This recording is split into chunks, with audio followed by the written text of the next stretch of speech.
বিসমিল্লাহির রহমানির রহিম। দীর্ঘদিন যাবৎ একদল দুর্ধর্ষ সন্ত্রাসী ভেদুরিয়া ইউনিয়নের সাধারণ জনগণকে অস্ত্রের মুখে জিম্মি করে চাঁদাবাজি, সন্ত্রাসী সহ অন্যান্য অবৈধ কার্যক্রম পরিচালনা করে আসছিল।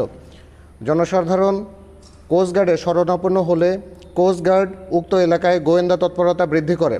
গোপন সংবাদের ভিত্তিতে আজ 4 এপ্রিল 2025 শুক্রবার মধ্যরাত 2টায় বাংলাদেশ কোস্টগার্ড বেস ভোলা কর্তৃক ভোলার ভেদুরিয়া ইউনিয়নে একটি বিশেষ অভিযান পরিচালনা করা হয়।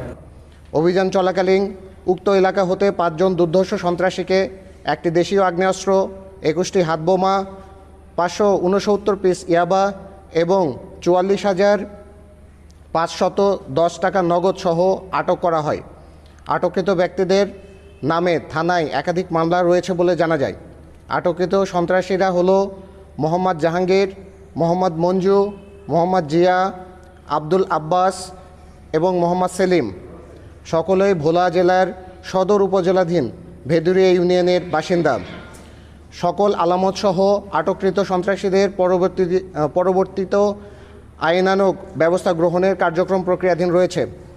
দেশের আইন শৃঙ্খলা পরিস্থিতি স্থিতিশীল রাখতে বাংলাদেশ কোস্টগার্ড 24 ঘন্টা টহল জারি রেখেছে, যার মাধ্যমে কোস্টগার্ডের আওতাধীন উপকূলীয় এবং নদী তীরবর্তী অঞ্চলের আইন শৃঙ্খলা পরিস্থিতি অনেকাংশেই উন্নত হয়েছে।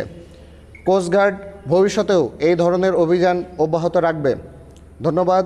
আমি lieutenant commander Rifat Ahmed, staff officer operation, Bangladesh coast guard, দক্ষিণ জোন ভোলা।